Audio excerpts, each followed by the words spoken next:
सकल मराठा समाज तळेगावकरांच्या वतीनं प्रातिनिधिक स्वरूपात एक औपचारिक सत्कार होणार आहे आणि त्यानंतर मनोज दादा थेट तुमच्याशी संवाद साधणार आहे. कृपया सगळ्यांनी बसून घ्यायचं, सगळ्यांनी इथं बसा. चला इथं उजू होय, बाकी सगळे बसा, इथंच बस.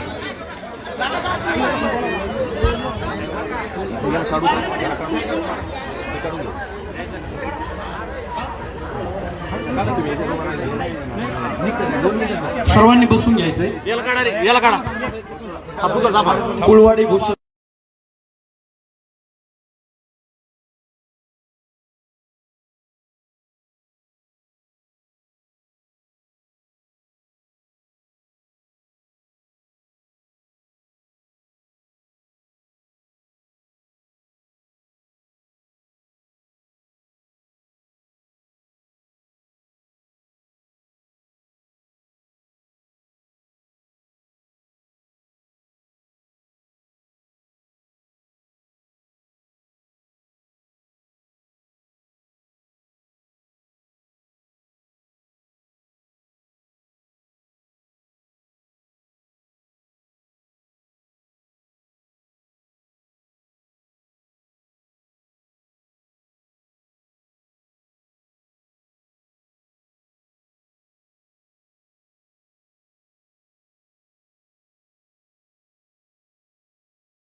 वतीनं प्रातिनिधिक स्वरूपात जो सत्कार आहे तो सत्कार करून घ्या. मनोज दादांचा सत्कार गावकऱ्यांच्या वतीने या ठिकाणी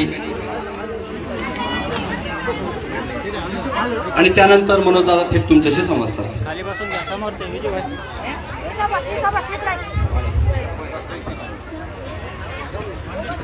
कोले सब इकडे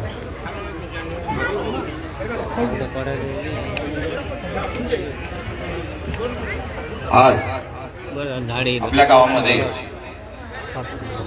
जे की अशक्य होतं ते शक्य झालं.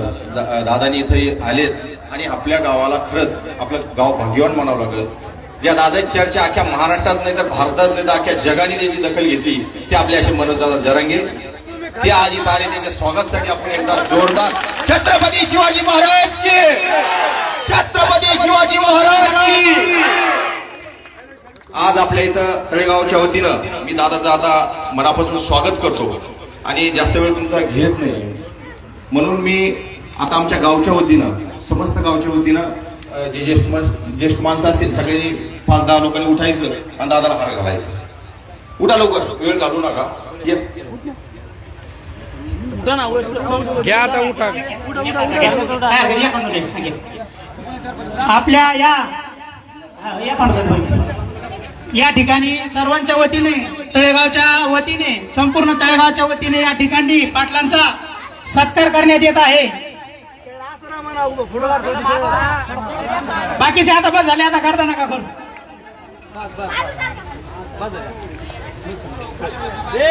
मराठा दादा तुम आगे बढ़ो, हम तुम्हारे साथ है. सर्वांना विनंती की सर्वांनी जागेवर बसून घ्या, आपापल्या जागेवर बसून घ्या.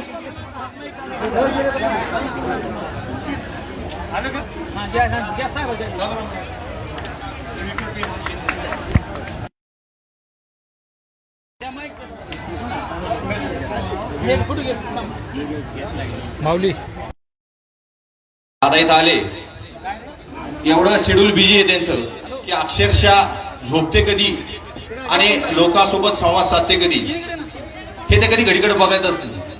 त्या एवढ्या बिझी शेड्यूल मध्ये त्यांनी आपल्या गावासाठी आपल्या माझ्या शब्दाला मान दिला आणि आज आपल्या गावामध्ये आले.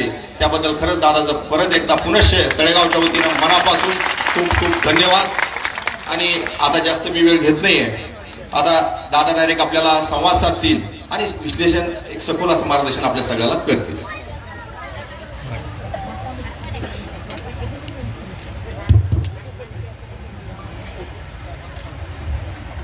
मी आता आणखी माईक हातात नाही घेतला, तरच कोणाकोण्या सुरू झाले. लवकर उरकून तिकडच्या कोपऱ्यात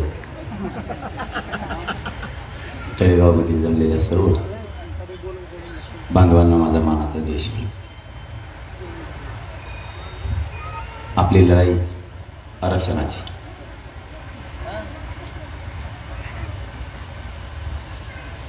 लेट आली काय? जुळलं का नाही? आपली लढाई आरक्षणाची आणि ती आता आपण जिंकत आणली. थोडी राहील. मधीच आचारसंहिता लागली नसता ही लढाई मराठ्यांनी जिंकत आणली होती. आपल्याला आपल्या मुलांसाठी आरक्षण मिळवायचं. काही झालं तरी कोणत्याही परिस्थितीत ते आरक्षण आपल्याला सोडायचं नाही. मराठा हा ओबीसी आरक्षणात निघाला. आतापर्यंत मराठ्यांच्या 57 लाख नोंदी सापडल्यात. 1.25 करोड मराठ्यांनी अंदाजे आतापर्यंत आरक्षण घेतलंय. ज्या मराठ्यांच्या नोंदी आरक्षणात निघाल्या नाहीत त्यांच्यासाठी सगळ्या सोयऱ्यांचा कायदा बनवण्याचं सरकारनं कबूल केले. ज्याची नोंद निघाली त्याच नोंदीच्या आधारावर नोंद न मिळालेल्या मराठ्यांना आरक्षणाचा लाभ द्यायचा, यासाठी सगळ्या सोयऱ्यांची अंमलबजावणी राहील. मराठा आणि कुणबी एकच हा कायदा पारित झाला. महाराष्ट्रातल्या घराघरातल्या मराठ्यांच्या लेकराचं कल्याण झालं म्हणून समजा. विषय थोडा राहिलाय, त्याच्यासाठी आपल्याला संघर्ष करावा लागला.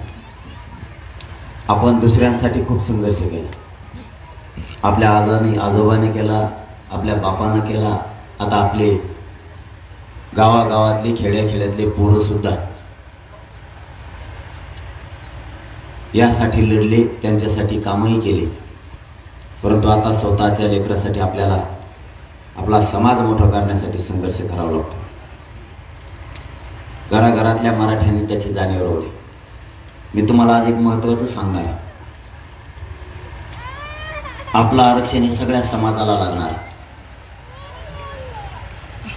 इथं असं होणार नाही या मराठ्याला मिळाला आणि त्या मराठ्याला मिळाला नाही. तो पक्ष कोणताही असो, त्यातला असणारा मराठा सगळेजण हे आरक्षण घेणार. शेतकरी, कष्टकरी मराठा असो, नोकरदार असो किंवा व्यावसायिक असो, अखंड मराठा समाज 6 करोड मराठी यांचे लेकरं या आरक्षणाचा फायदा घेणार आहेत आणि मोठे होणार. त्यामुळे तुम्हाला एक महत्वाचा विषय आज सांगतोय. तुमच्या आजूबाजूला तुम्ही नजर मारून बघा, तुमच्या शेजारी आज कोण नाही. राजकारणासाठी जर मराठ्यांच्या आंदोलनात किंवा मराठ्यांच्या बैठकाला जर लोक येणार नसली तर त्यांना विचारायची वेळ आली, तुमच्यासाठी बाप म्हणून जात महत्वाची का नेत्याला बाप मानायला लागले किंवा पक्षाला बाप मानायला लागले? हे बघा, हा संघर्ष आपले लेकरं मोठं करण्यासाठी, तुमचा राजकीय नेता मोठा करण्यासाठी नाही. तुम्हाला कधीतरी तुमच्या लेकराच्या बाजूने बोलावं लागणार. तुम्हाला कधीतरी तुमच्या समाजाच्या बाजूने बोलावं लागणार. तुम्ही या आरक्षणात राजकारण आणू नका. इथं तुम्ही तुमच्या पक्षासाठी, नेत्यासाठी काम कराल, आमचं म्हणणं नाही तुम्ही करू नका. पण तुमच्या त्या राजकारणाच्या आणि नेत्याच्या नादात आपले स्वतःचे समाजाचे लेकरं मरता कामा नये, त्यांचं वाटोळं होता कामा नये. त्यासाठी जर तुमच्या आजूबाजूला तुम्हाला वाटत असेल या पक्षाचा नाहीये किंवा हा माणूस नाहीये, त्याच्या घरी जाऊन त्याच्या पाय पडून त्याला एकदा सांगा, तुला जातीसाठी यावं लागणार. तू जातीसाठी पक्ष आडू आणू. पक्ष मोठा नाही, जात मोठी आहे. पक्षाचा नेता मोठा नाही, गाव मोठं आहे.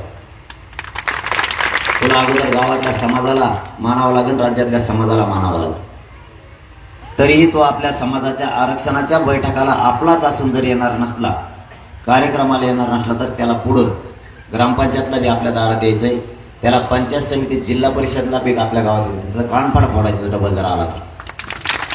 जर जातीसाठी तो समोर येणार नसला, जातीसाठी मागं राहायचं, पक्षाचं काम करायचं आणि त्याच्यावर वेळ आली तर मग आपल्या दारात यायचं. आपल्या लेकराचं कल्याण होताना तो कुठं होता हे त्याला प्रश्न विचारण्याची आता वेळ. ज्यावेळेस आमचे लेकरं मोठं होण्यासाठी आम्ही कार्यक्रम बैठका घेतो त्यावेळेस तो नाही, याचा अर्थ त्यालाही पुढे आपल्या दारात यायचं किंवा त्याच्या नेत्याला तरी यायचं.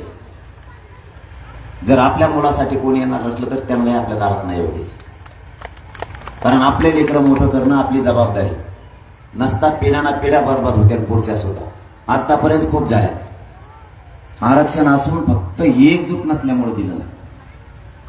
प्रत्येकाला वाटायचं हा मराठा एक घेत नाही, म्हणून मराठ्यांना गिनती सुद्धा घेत नव्हती. मराठ्यांच्या मताची कोणालाही भीती नव्हती. मराठ्यांच्या एकजुटीची कोणाला भीती नव्हती. काय करतात तुम्ही दोघं? काय टोकरीत आहो? आरक्षण भेटलं काय तुम्हाला जवळ? गप्प बसा ना. यांना ना मताची भीती होती, ना आपल्या आरक्षणाची, ना आपल्या एकीची. पण मराठ्यांनी असा उठाव केला, यांना मराठ्यांपुढे नमतं घ्यावं लागलं. शेवटी एवढं मोठं बलाढ्य सरकार असताना सुद्धा मराठ्यांपुढे यांना गुडघे टेकावेच लागले. याचा फक्त एकजूट होती. आणि कधी न मिळणारं ओबीसीतलं आरक्षण मराठ्यांना मिळालं. कधीच ते मिळणार नव्हतं.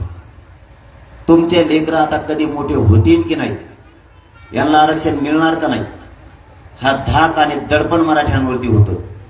आरक्षण मिळायला लागलं आणि मराठ्यांवरचं दडपणच निघून गेलं. मराठ्यांना 100% आशा लागली की आपल्याला आता राहिलेल्या मराठ्याला सुद्धा आरक्षण मिळणार. कारण खूप मोठमोठाले मोर्चे सभा झाले. प्रत्येकाला वाटायचं एवढा मोठा लढा देऊन जर समाजाला मिळालं नाही, आता मिळेल की नाही. पूर्ण मराठा समाज खचला होता. परंतु मराठ्यांनी एकजूट दाखवली आणि मराठ्यांना आरक्षण मिळायला. आजही आचारसंहिता असतानाही काम चालू आहे. गावाची गावं आरक्षणामध्ये निघायला लागली. ही मराठ्यांच्या दबावाचा परिणाम. जर दबावाचा नसता, आपल्या मताची भीतीच वाटली नसती तर हे झालं नसतं. आता पुढच्या काळात तुमच्या मताची सुद्धा भीती वाटली पाहिजे. मी म्हणणार नाही तुम्हाला कोणाला करा, तुम्हाला ज्याला करायचं त्याला करा, मला नाही देणे नाही त्याची. पण तुमच्या मताची मात्र भीती वाटली पाहिजे. कारण बाकीच्यांच्या मताची यांना भीती वाटते. आपण जर त्यांना म्हणलं आमच्या आरक्षणाच्या बाजूने बोला, मंत्र्याला आमदाराला महाराष्ट्रातले, ते म्हणतात नको, तुमच्या म्हणून बोलल्यावरती मतदान नाही करायचं आम्हाला. इथून पुढे असं वाटलं पाहिजे. आता नको म्हणला त्याला वाटलं पाहिजे मराठी मतदानच नाही करणार. तुमच्या पुढे लोटांगण घातलं पाहिजे, तुमच्या लेकराच्या पाया पडले पाहिजे. ते हे स्वप्न बघून काम करायचं. इथून पुढे म्हणलं पाहिजे मराठ्यांच्या मताची सुद्धा आता भीती. सध्या अशा टेन्शनमध्ये येते. आपण उमेदवार देणार होतो त्या टायमाला ते आपले उमेदवार कोणते त्याची वाट बघत होते. ते म्हणत होते हे जे उमेदवार देईन का मग दुसरा देऊ, हे किती टप देतात बघू. आपण त्यांचे 15 दिवस असेच घातले वाट बघण्यात आणि आपण एकाएकीच नाही म्हणलो. त्यांना काही सुचना कोणचा द्यावा. आता दिले त्यांनी, पण मराठी मोकळे राहिलेत मध्ये. आता दोघांच्या मध्ये मराठ्यांचं एक गठ्ठा मतदान मध्ये. त्यांना असा धाके कुंकड पडत, जिकडं पडून त्याचा कार्यक्रमच आला. इतका धाक आहे त्यांना. जो धाक जातीचा कायम राहू दे, तुम्ही कोणाला करा, पण यावेळेस 100% मराठ्यांनी मतदान करायचं. 100%. निवडणूक आयोगच सांगतो, मी काय उलट सांगतो काही. निवडणूक आयोग सांगतो 100% मतदान करा. मी बी सांगतोय 100% करा. फक्त कोणाला करा एवढंच सांगत मी. तुम्हाला ज्याला करायचं त्याला करा, पण असा पाडा दुसऱ्या बारीने ते 5 एक पेढे उभात नाही राहिलं पाहिजे. मताची भीती वाटली पाहिजे. आणि जो सगळ्या सोयऱ्याच्या कायद्याच्या बाजूने राहील, जो मराठा आणि कुणबी एकच या कायद्याच्या बाजूने राहील त्यालाच करा. मग तो कोणी असू द्या, कोणत्या पक्षाचा असू द्या. असं एकजुटीनं तुमच्या लेकरासाठी काम करा. मी तुमचे लेकरं मोठे व्हावेत म्हणून सांगत होतो. कारण राजकारण माझा मार्ग नाही. मला राजकारणाकडे यायचं की नाही. मला यायचं असतं मी आता पाठीमागच्या गुरु पिंपरी सांगितले, मला यायचं असतं तर मला खूप संधी आली. कारण सगळे पक्ष माझ्या विरोधात उमेदवार उभा करणार नव्हते. सगळ्या जाती धर्माचे लोक सुद्धा माझ्या विरोधात उमेदवार देणार नव्हते. सगळे एका बाजूनं ते म्हणत होते तुम्ही उभा राहा. झालं असतं नाही फकोट खासदार, काही ताण होता का? मला पैसे लागणार नव्हते आणि माझ्याजवळ नाही बिके. मग पाकिट चोरण आणलं 2-2 भाकर खात नाही. त्यामुळे फुकट झाला असतो. पगार बी म्हणते तिथं खासदाराला पगार मिळाला असता. आहे तर बाहेर घरी धरून राहायला दिल्लीला, रेल्वे फुकट, विमान फुकट, तिथं जाऊन आपल्या बायकोला मी गुलाबजामून खाल्ले असते दोघांनी. काही ताण होता का? मी मराठीची जाती विकू शकत नाही माझ्या स्वार्थासाठी.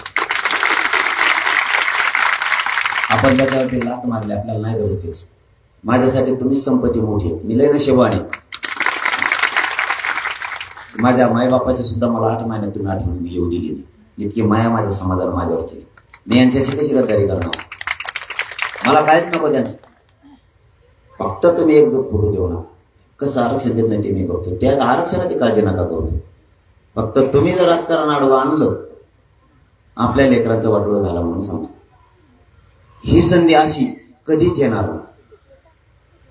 मराठ्यांना अशी संधी कधीच येणार, कारण न मिळणार आरक्षण मराठ्यांच्या पदरात पडले. गावाची गावं आरक्षणाचे निघायला लागले. हे जर 70 वर्षाच्या आधीच निघाले असते तर आज देशात प्रगत जात म्हणून फक्त मराठ्यांची राहिली असती. पण नाही मिळू दिलं, मुद्दाम नाही मिळू दिलं. मी त्यांना फुटत नाही, त्यांचं सगळ्यात मोठं दुःख नसते. त्यांना मी फुटत नाही, मॅनेज जावं. मी इमानदारी नका माझ्या समाजासाठी करतो. माझ्या समाजाचे गोरगरिबांचे लेकरं मोठे व्हावेत म्हणून मी जीवाची बाजी लावून लढतो. तिथं नाही मला आठवत आणि पुढेही हटणार नाही. शब्द आहे आपला तुम्हाला, कधीच हटणार नाही. आरक्षण तर घेतल्याशिवाय सुट्टीच नाही. तुमच्या गावात नोंदी निघाले का नाही? कसं काय हाय का नाही एकदा सांगा काहीतरी मला. बाकीच काढ्या नाही. तुमचा गाव महाराष्ट्रात आहे का? मग काय नुसते बस लागतं काय मंडपात येऊन काहीतरी सांगा ना. हा नाही काही नोंदीच निघाले नाही तुमच्या. तुमच्या नामची काय भावकी होती काय? काय नावच निघाली? इथं किती आहे शिवतारे? किती आहे प्रॉपरला? शिवतारे आडनावाची किती आहे तिथं? तिघाच बाकीचं लय मोठं गाव राहिलं. तसं तुम्ही सगळे सोयरे, सगळ्या सोयऱ्याच्या अंमलबजावणीशिवाय तुम्हाला पर्याय. पाहुण्याच्या दारात जाऊन बसणे, त्याला आम्ही प्रमाणपत्र दी. त्यासाठी कायदा पारित केल्याशिवाय आपल्याला पर्याय नाही. सगळ्या सोयऱ्यांची अंमलबजावणी केल्याशिवाय सगळ्या मराठ्यांना आरक्षण नाही. ते आरक्षण मिळवायचं. म्हणून मराठ्यांनी पुन्हा एकदा मराठा आरक्षणासाठी मराठ्यांची जशी आंतरवाली सभा लावली होती, तशी बीड जिल्ह्यातल्या नारायणगडावर 900 एकरमध्ये 6 करोड मराठ्यांच्या राज्याची बैठक लावली. तिथं सभा होणार आहे. सगळे आपल्या परिसरातले सगळे गावं माता मावल्यांसह 8 जूनला नारायणगडावर यायचं. एकाही मराठ्यांनी घरी थांबायचं नाही. स्वतःच्या जातीसाठी आणि स्वतःच्या मुलासाठी, राजकारणासाठी नाही. इतक्या पोस्ट टाका मोबाईलवर, सोशल मीडियाला, की मोबाईलवर नुसतं तेच दिसलं पाहिजे. 8 जूनला नारायणगड, 6 करोड मराठे. एकही मराठा घरी राहणार नाही. त्याशी आपल्या गावातलं कोणीच घरी ठेवायचं. जगाच्या पाठीवरची सगळ्यात मोठी ही मराठ्यांची एकजुटीची सभा होणार. 100 पिढ्यात पुढे सुद्धा कोणीच घेऊ शकत नाही. याचा व्यापार कोणीच तोडणार नाही. एवढी शक्ती मराठीने तिथं दाखवायची. माता मावल्यांसह सगळे गाव आसपासचे उद्यापासून बैठका चालू करा. घरोघरी लोकांना जाऊन सांगा. गावात बैठक घ्यायची नाही, घरोघरी जाऊन सांगायचं. मूळ वाटी लग्नाची दिल्यासारखं सगळ्याला सांगायचं. मराठा आरक्षणासाठी मराठ्यांची 900 करोड सभा होणार आहे. तिथं सगळ्यांनी यायचं. घरोघरी जाऊन आमंत्रण द्यायचं. आसपासचे गाव सगळे पिंजून काढा. महिलांनी महिला जाग्या करा, पुरुषांनी पुरुष जागे करा. सगळे सांगत चाल, कारण ही संधी आता वायाला घालू नका. कोणाच्या तरी नातवाच्या कामाला येणार आहे, कोणाच्या तरी लेकाच्या कामाला येणार आहे, कोणाच्या मुलीच्या, कोणाच्या मुलाच्या कामाला येणार. आरक्षण हा विषय राजकारणाचा नाही. आरक्षण हा विषय घराघरातल्या 6 करोड मराठ्यांच्या आयुष्याचा प्रश्न आहे. आणि आपले लेकरं मोठे व्हावेत हे प्रत्येक आई बापाला वाटतं. आणि ते मोठे करायचे असले तर आरक्षणाशिवाय पर्याय. जसे तुम्ही प्रॉपर्टी, शेती मुलांसाठी सांभाळून ठेवली, त्या प्रॉपर्टी इतकीच किंमत आरक्षणात सुद्धा आहे. जसं जीवन जगताना पाणी लागतंय, तसं आता जीवन जगताना पोरांना आरक्षणाशिवाय पर्याय आहे. कारण आरक्षणाची किंमत 1% हुकलेल्या मुलाला विचार, आरक्षणाची काय किंमत. जे आई बापांना कष्ट करून पोरं शिकवलेत त्यांना आरक्षणाची किंमत विचार. ज्या आईबापानं कर्ज काढून पोरं शिकवले त्यांना आरक्षणाची किंमत विचारा. 1% जर हुकलं तर पोरग घरापर्यंत रडत येतो. त्यामुळे आरक्षण हे इतकं महत्वाचं आहे आणि ते आता आपण जिंकत आणलं. याच्यात राजकारण आणू नका. उद्यापासून मोबाईलवर सोशल मीडियावर रोज पोस्ट टाकायचे. मराठ्यांची विशाल महासभा नारायणगड 8 जूनला चलो नारायणगड ह्याच पोस्ट फिरल्या पाहिजे उद्यापासून. उमेदवाराच्या पोस्ट एकाची नाही फिरली पाहिजे. कोणत्याच उमेदवार नाही कोण नाही. त्यांचा पोळा आहे आता 2 महिने. वडे बैल उभा राहिले सगळे. ते हिंगुळून तयार होतात. आपल्या लेकराचं वाटोळ होईल ते मोठं होईल. ते गोड बोलून आपल्याला येऊन आला. माझ्याकडे बघ, माझ्याकडे देण ठेवी, मी तो विकास केला. तो का उपकार केला विकास केला. तुला मतदान नाही केलं की तुम्हाला. आमच्या पोराचा कोणी विकास करेल. आणि तो रोड टाकल्या गावात खाल्लं की ना तो मोठा कस काय झाला. अर्धा रोड तर तो एकट्यानेच खाल्ला. 10% आता खातो परत. ते का उपकार नाही आमच्यावर. तुम्ही विकास केला म्हणजे उपकार नाही सांगायचा. आमच्या लेकराला आयुष्यासाठी आरक्षण लागतं. ते महत्वाचं आहे आमच्यासाठी. ते तुमचं कर्म धर्म दोन्ही पण आहे. तुम्ही ते केलं ते का उपकार नाही केला. पुढं रस्ते काय टाकले म्हणून मतं सुद्धा दिलेत माझ्या मायबाप मराठीने तुम्हाला. आता नाही. त्या निवडणुकीच्या नादात आरक्षण विसरून जातात. म्हणून मी गावोगावी फिरायला चालू केले. रात्रंदिवस फिरतो. त्या 2 महिन्यात मराठी विसरू नयेत आरक्षण आणि त्या राजकारणाचं येड लागू नये म्हणून पुन्हा गावोगावी जागा करायचं काम सुरू केलं. उलट त्यांच्या ध्यानात न राहिलं पाहिजे आपलं चिन्ह काय उमेदवाराचं. इतक्या सोशल मीडियावर पोस्ट टाका चलो नारायणगडच्या आणि उमेदवाराला टाकायचा 100 रोज चलो नारायणगडचं. त्या ध्यानात न राहिलं पाहिजे त्याचं चिन्ह. भाषण करता करताच मानलं पाहिजे प्रचंड बहुमताने नारायणगडाला विजय करा. आपले लेकर डोळ्यासमोर ठेवा. आपल्या लेकराशिवाय आपल्याला नाही पाहिजे. तुम्हाला सांगतो ही जर संधी हातातून गेलं ना रडायला सुद्धा कोण नाही राहणार. परत बोंबलत बसू नका. ही संधी गेली तुम्ही हाताने घातली. राजकारणाच्या नादी लागून हाताने संधी घातली. तुम्ही प्रत्येकाला वाटतं आरक्षण मिळालं पाहिजे. कोणत्या राजकीय पक्षाला वाटत नाही मराठ्यांच्या. सगळ्याला वाटतं आरक्षण मिळालं पाहिजे. आणि आरक्षण मिळत टायमाला तिकडं कोकड पळतो. मग माझ्याच विरोधात काही आमदार मंत्री बोलायला लागले मला अटक करा म्हणून. तुम्ही ऐकलेत मी टीव्हीला. मलाच अटक करा म्हणून बोलत होतं. आणि आरक्षण घेणार नाही का ते. त्यातला एक आमदार तर असा आहे त्याचं पूर्ण गाव कुणबीत निघाला. त्या अंतरवालील प्रमाणपत्र माझ्याकडे घेऊन आलो आणि ते म्हणताय आमचं गावाचं लय कल्याण झालं महाबी झालं म्हणे. हे बघा प्रमाणपत्र निघाले गावात. ते डबडं तिथं मला अटक करा म्हणून बोलत होतं विधानसभेत. तेच आमदार. म्हणजे हे आणखी नवी जातीला बाप मानत नाहीत. नेत्यालाच बाप मानतात पक्षालाच बाप मानतात. इतके हरामखोर आहे ते. यांना जातीच्या गोरगरिबाच्या लेकराचं काहीच देणं घेणं. आपले लेकर मोठे व्हावे त्यांना बोलायलाच वाटत नाही. इतके गोड बोलते. त्या टायमाला पाहुण्यारा वेळी सुद्धा होते एकामेकाच. ते म्हणतात मी पाहुणा आहे तो आत्याचं पोरग आहे एवढी बार मतदान कर. त्याचं थोबाड फोडलं पाहिजे. काय आत्याचं पोरग आहे तू काय ना तर जोडी देत. त्या टायमाला माऊस गोई म्हणतात मी त्याचा. तो झाला मोठा. आमचे लेकर तुझे लेकर गेले परदेशात शिकायला. आमचे पोरग उसं तोडायला पाठवायचे का आता. आपल्या जीवावर मोठे झाले ते. यांचं 20-25 वर्ष पाठीमागे जाऊन बघा. यांना मोटरसायकल सुद्धा नव्हतं. आज 2-2 कोटीच्या गाड्या त्यांच्या दारात. आपल्या पोरं उसं तोडायला जायची वेळ आहे. सगळ्यात जास्त सुशिक्षित बेकार आपल्याकडे. शेतकरी आपणच म्हणणार कापसाला भाव नाही, कर्जमाफी व्हायना, पीक विमा यायना म्हणतात का नाही. मग कशाला निवडून देतात त्यांना. जाऊन द्या तुमचे शेतकरी. तिथं काय असं आहे का धोत्रावाला जाऊ नये म्हणून. द्या नाही का धोत्रावाला निवडून. ते टेबलच उठून आणि नातला बाहेर. धनगर आरक्षण मागतो, मराठा मागतो, मुस्लिम मागतो, दलितांचे प्रश्न आहेत, 12 बलुतेदारांचे प्रश्न आहेत. तुमचे सुटूच शकत नाहीत प्रश्न. कारण तुम्ही निवडून त्यांना देणार. तुमचे प्रश्न सुटणार नाही. जाऊ द्या तुमचे गोरगरिबाचे. देणारे बना ना. कवर मागता आता. एकदा देणारे बना. मागायची गरजच नाही. अरे मुस्लिम दलित मराठा धनगर एकत्र आलो ना यांचं सुपडा होऊन जाईल. एक बी येणार नाही. मागायची गरज आहे कोणाला. तुम्हाला आरक्षण पाहिजे तुम्हीच तिथं जा तुम्हीच घ्या. मराठ्यांना पाहिजे तुम्हीच देणारे बना. शेतकऱ्यांचे प्रश्न सोडायचे शेतकरीच बना. गोरगरिबांना त्यांच्या हातात द्यायची सवय लागली. त्यांच्या हातात दिल्यामुळे तुमच्याच जीवावर ते मोठे व्हायला लागले आणि तेच तुमच्यावर खोटे केसेस करायला लागले. प्रत्येक गावात पोरावर खोटे केसेस केल्या. आपण भेऊ नका केसेस. आपण काय खुनं नाही केली. आपल्या जातीसाठी एक एक केस अंगावर झाली तर हो दे, पण लेकराचा पिढ्यानं पार आपल्या कल्याण होईल, त्यामुळे कोणीच केसेसला भेटायचं नाही. मी सुद्धा नाही भेट. माझ्यावर एसआयटी नेमली. एसआयटी हे 1,500 खून करणाऱ्यासाठी असते. हजारो कोटी घोटाळा करतो त्याच्यासाठी. एखादा मोठा हत्याकांड झालं त्याच्यासाठी एसआयटी असते. माझ्याजवळ काय मायावर एसआयटी नेमले होते. इतके तर बधीर डोक्याचे झाले.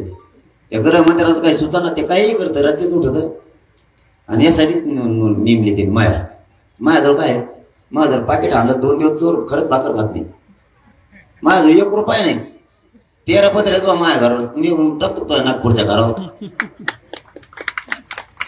मी भेट बी नाही ना. त्यांनी आता मला रोज 2-4 केस करतात माझ्यावर. रोज बैठक घेतली, केस आहे माझ्यावर. काय करायचं तर मला तडीपार करायचं राज्यातून. हे त्यांचं स्वप्न. का तर मी गोरगरिबांचं काम करतोय म्हणून. गोरगरिबांच्या मराठ्यांचे पोरं मोठे होय त्याला आरक्षण मागतो म्हणून. मी कुठं भेटतोय तुला? तू तडीपार कर, मला दुसऱ्या राज्यात जाईल. मी इकडच्या मराठी तिकडे बोलेन आणि तिकडं मोर्चा काढीन. सोडणारच नाही मला. जेलमध्ये टाकलं ना मला तर मी जेलमधले मराठ्याचे कैदी जमा करीन, सगळ्यांना आत्महत्या करीन जेलमध्ये. मी सोडणार नाही यांना. मी मराठ्यांना आरक्षण मिळवून दिल्याशिवाय विषयातून याला सोडत. फक्त माझं तुमच्या पायाला हात लावून एवढंच म्हणणं आहे, तुम्ही एकजूट फुटून देऊ नका. काही झालं आता घरात बसायचं बंद करा. बस झालं. कष्ट करायचे शिका.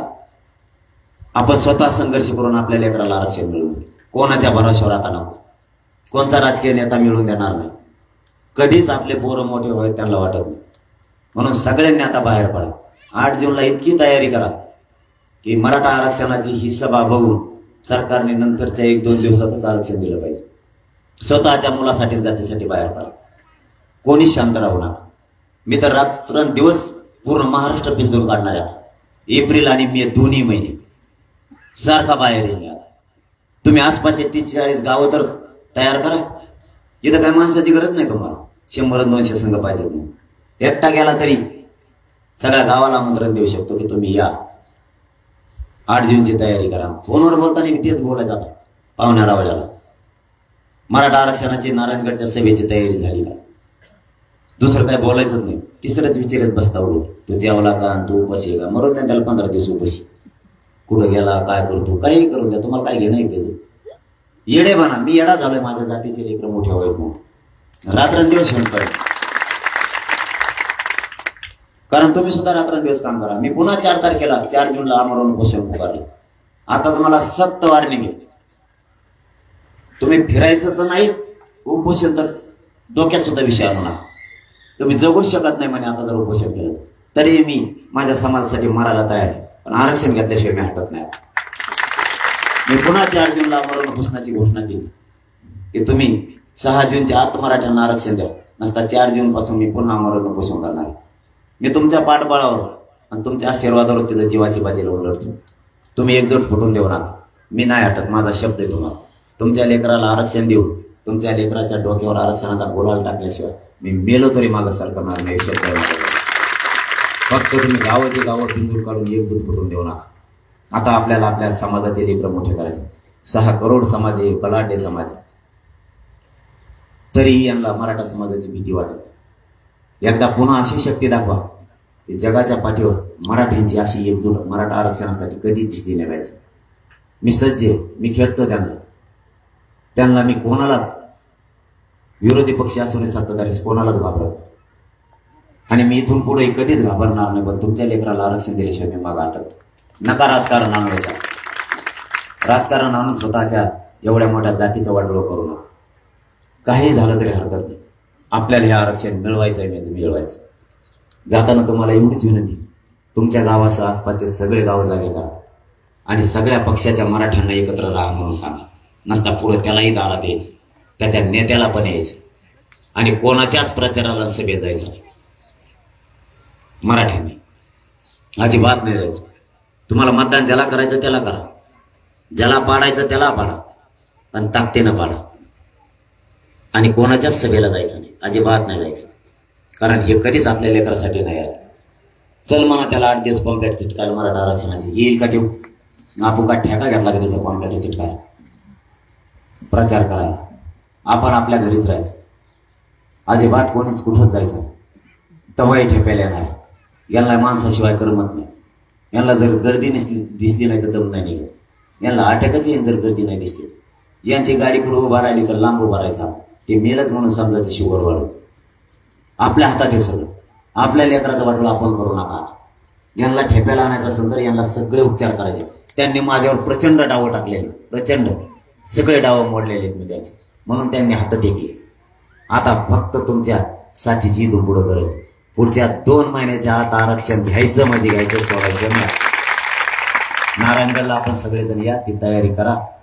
मराठा आरक्षण आपल्याला मिळवायचं एवढंच सांगतो. आणि आपण खूप संख्येनं, म्हणजे एका गावात जरी एवढी बैठक होणार असली तर मराठ्यांचं हे खरंच आश्चर्य, दुसरं आश्चर्य. मराठी सुद्धा आता मागं सरकार तयार नाही गावागावात. लोक म्हणते मराठी एक नाही. तू येऊन बघ बरी तळेगाव, तुला कळेल मराठी एक आहेत का नाही. काही गप्पा आणते ते सोशल मीडियावर 2-4 जण बोलत येतात. सोशल मीडियावर तुकडून पडत ना, मोबाईल काय घेऊन गेले तुम्हाला पिक्चर बघा काय त्याच्या. त्यांना दन उत्तर द्या ना, फक्त शा देऊ नका. सोशल मीडियावर ते 2-4 जण टाकी देत. मराठा समाज सगळा आमच्या बाजूने, कुठे का त्याच्या बाजूने, सगळ्याला सगळ्या पुढच्या मोकळ्याच्या. मग हाय कोणच्या बाजूने आपण लिहित जा ना, पण काही लिहू नका. नाही यायचं मायावरच ते बरं. तूच लिहि म्हणला होता, तुम्ही घेता शिया घे त्याच्या. आपल्या पोटेल बेकार आहेत. लिंबा झाला खाली बसून अशी घाणशी देतात खालून. तर वाचा सुद्धा टेन्शन होते. यावलं तर मध्ये वाचतच नव्हतं काहीच. जितके खालून बेकार लिहितो. पुढे शिकले तर पुढं नाही ते शिया. कारण मी म्हणलो त्यांना नादी लागू नका तुम्ही मराठ्याच्या पोराचं. यांना आणखी इसका दाखवलेला नाही आपण. आता आपल्या एकजुटीमुळं खूप प्रश्न मार्गी लागायला लागलेत आपल्याला, खूप. आता नादी नाही लागत कोणी, कारण परिणाम इतका चांगला झाला एकजुटीचा की मराठ्यांवरचे संकट सुद्धा टाळायला लागले जातात. कारण मराठा काय झालं की एकजुटीला पळतो. मला तर ती असा हिसका दाखवून दिला एकदा सरकारला. मला उचलून न्यायचं म्हणले होते एक दिवस. राज्यात 1.5 लाख पोर आले हो. त्यांना गाड्यात घालता येणार कुंकडच, इतके पोर आले. ते म्हणजे उचलून नेलं धिंगाणाचे. ते सहज वाटत जायला बघते, हलक्या घेत ते सहज काम करायला बघते. मध्ये मध्ये म्हणले मंडपच उचलून न्यायचं अंतरवालीच. म्हणलं तो सुतळेला हात लावून मग सांगतो तुला, मंडप तर सोडूनच दिवशी. म्हणजे मराठ्यांचं काही पण मोडायचं. आता मला अटक करायचं यासाठी लावून. आता हे 6 कोटी आग्यामावळ खवळल्यावर तो राहीन का एक तरी राहीन का एखाद्याची. काय करावं यांनाच कळत नाही. आणि मी काय चुकीचं करतो. गोरगरिबाच्या मराठ्याच्या पोराचं इमानदारीनं काम करतोय. समाजाचं जातीचं काम इमानदारीनं करतो.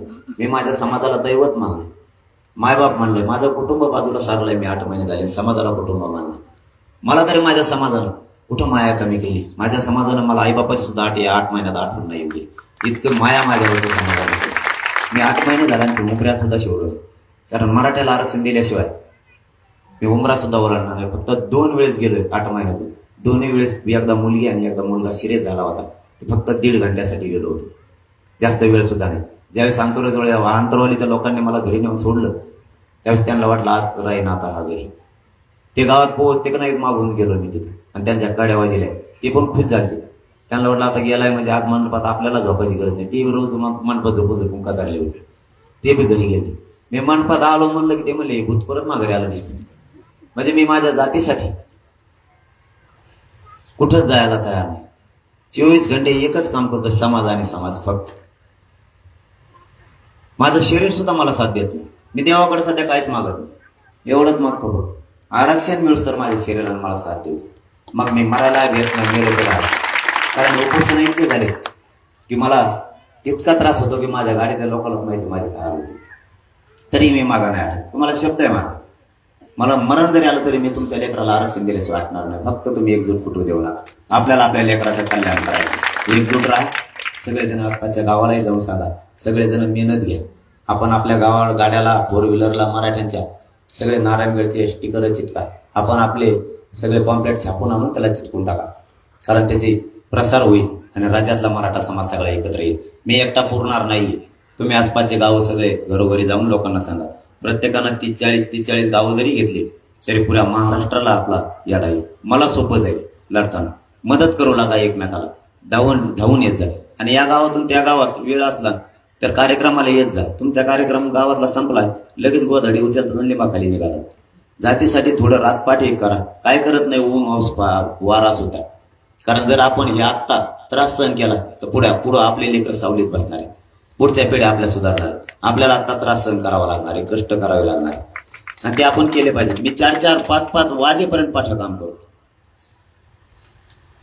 रात्री सुद्धा मी गरव वाजवतो मराठ्यांची की जागे व्हा. ही संधी जर गेली ना तर पुन्हा अशी संधी नाही येणार मराठी. का जातीचा वाटोळ होऊन गेला. तुमचा असणारा 2 घंट्याचा वेळ दुपारी तुम्हाला उन्हात झोपायचं तर दुसऱ्याच्या गावात जाऊन थांबा. तुम्ही तिथं सावलीला बसा, दुसऱ्याच्या घरी जाऊ, तिथं बैठक बोलवा, तिथल्या लोकांना सांगा. वेळ व्हायला नका घालू. 2-2, 3-3 घंटे रात्रीचे सुद्धा द्या. रात्री झोपायला उशीर होईल, याच्या पलीकडे काय होईल. 10-11 वाजेपर्यंत शेजारचं गाव घ्या. जातीला आलेला ही संधी, हे तोंडाला आलेला घास लेकराच्या वयाला आता जाऊ देऊ नका. एवढीच विनंती करतो आणि थांबतो. धन्यवाद.